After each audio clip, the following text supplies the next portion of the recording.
Hi, this is Everett from Everett's Watercolors. Welcome to my classroom. Today we're going to talk about blossoms. But I'm not talking about cherry blossoms. I'm talking about watercolor blossoms. Those ugly marks that sometimes show up on your paintings when you're using watercolors. I'm going to show you a demonstration of how to prevent making a blossom on your paper. And also, if you have one, I'm going to show you a few techniques that I use to reduce the blossom and possibly correct some of the mistakes that the blossom makes. So let's go to my painting board and I'll demonstrate what I've learned and show you how I do it. So we have I have a quarter sheet watercolor paper, 140 pound. This is my Gemini paper, artist quality, and this is the good side marked with the X on the corner. What I've done is I've divided it in half. I put a little piece of what I call painter's tape, the blue tape, painter's tape, to cut the paper in half. I don't need to use the whole quarter sheet for the demonstration. So what I'm going to do is I'm going to do a graded wash. A graded wash going from dark to light. Suppose we're going to do the sky, where it's dark at the top and light at the bottom. The first thing I do is I elevate the painting board. I put a roll of tape behind it, give me a little elevation on the board. It gives me a little incline. And then I take clean water. I'm going to mix up some cobalt blue, which is a good sky color. That's my medium blue, so my go-to color I use for the skies. And for this demonstration, I want to use one color. That way you can see the results of just the one color. Now, for a sky or for a large area like this, because I'm going to do a graded wash all the way down the page here, I'm going to wet the paper. So I'll take the spray bottle and wet the paper. So this is basically the wet on wet technique. And I load the brush. And loading the brush, I use both sides of the brush, load it both ways on the sides of the bristles. And then I'm going to go up here and start putting the color in.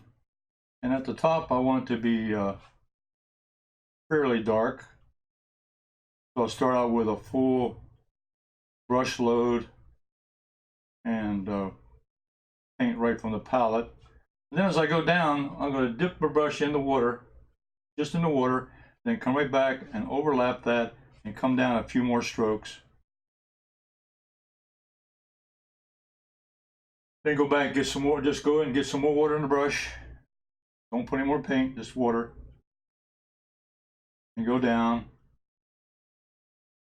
And then the bottom part, again, I just put water in the brush and just keep on brushing down.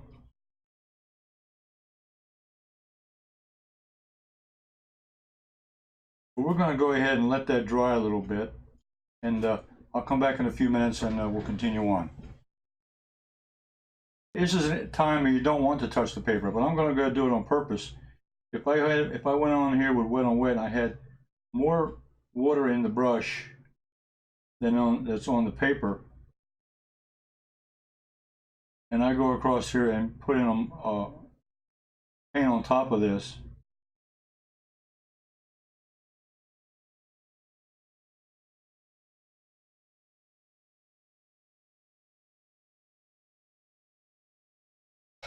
you can see the blossom is starting to form up here because of the wet paint that I put on top of the damp paint.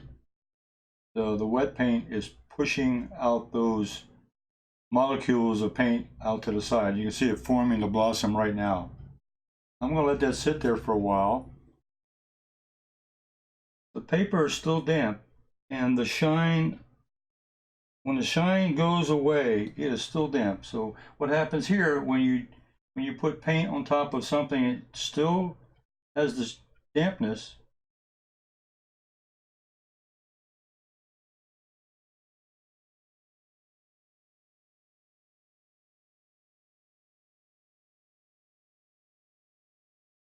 The way I test for the dry paper is I use the back of my hand. I check against the dry. This says dry area here. Then I go over in the paint side, and it still feels a little cool, which means it's still damp. So I need to let it dry some more.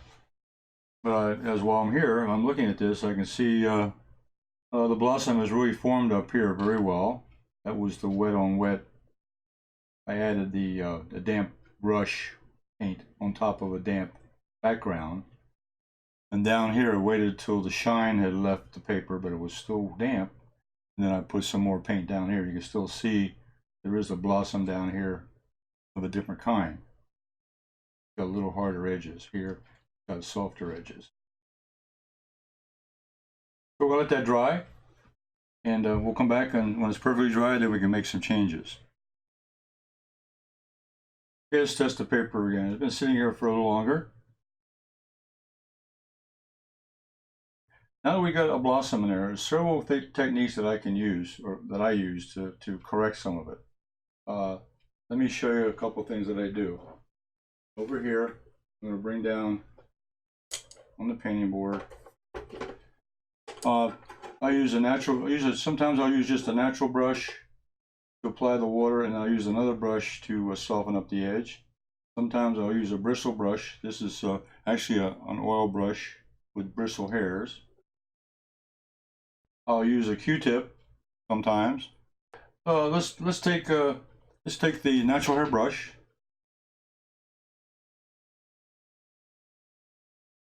I put water in a brush and I just dampen the brush, take the excess water out. And let's try on something like this with a hard edge, like down here. Wet the paper where the paint is. And then I take the other natural brush, which is dry, has no water in it, and then I just scrub along that edge. And what that does, it spreads that pigment out and it lightens up the, you may have to do this a couple times, but it loosens up the paint and softens up that edge.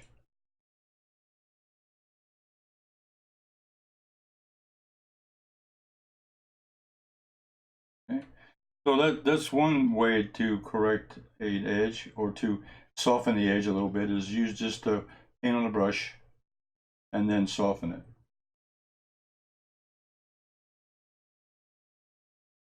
Okay, now the second one will be the stiff hair brush. Now up here, where I've got a lot of paint up here, let's wet this area. Wet the area that you want to clean up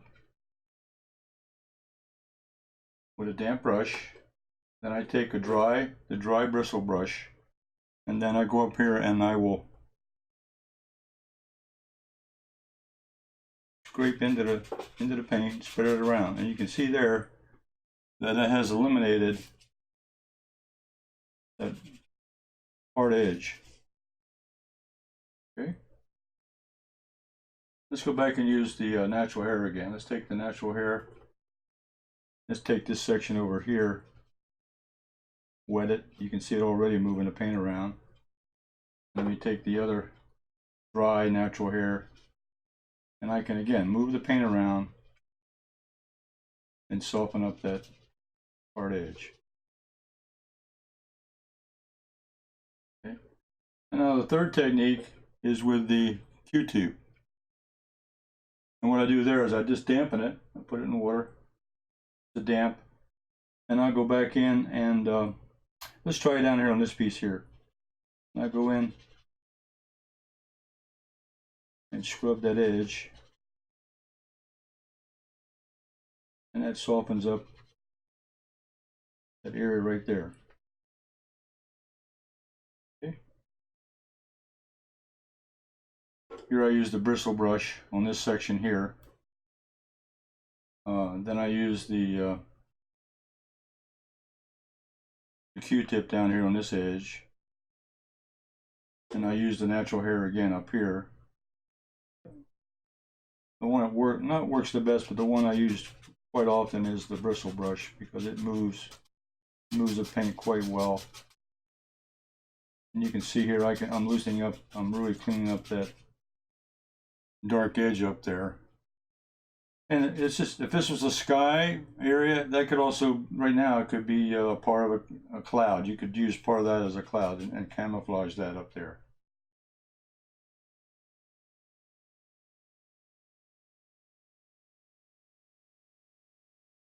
Okay, well that exercise showed you a little bit about how to make a blossom, which you normally don't want to do, but sometimes accidentally you'll make a blossom in your painting, in the sky or some other area you're painting. And then I showed some techniques on what I use to correct some of that.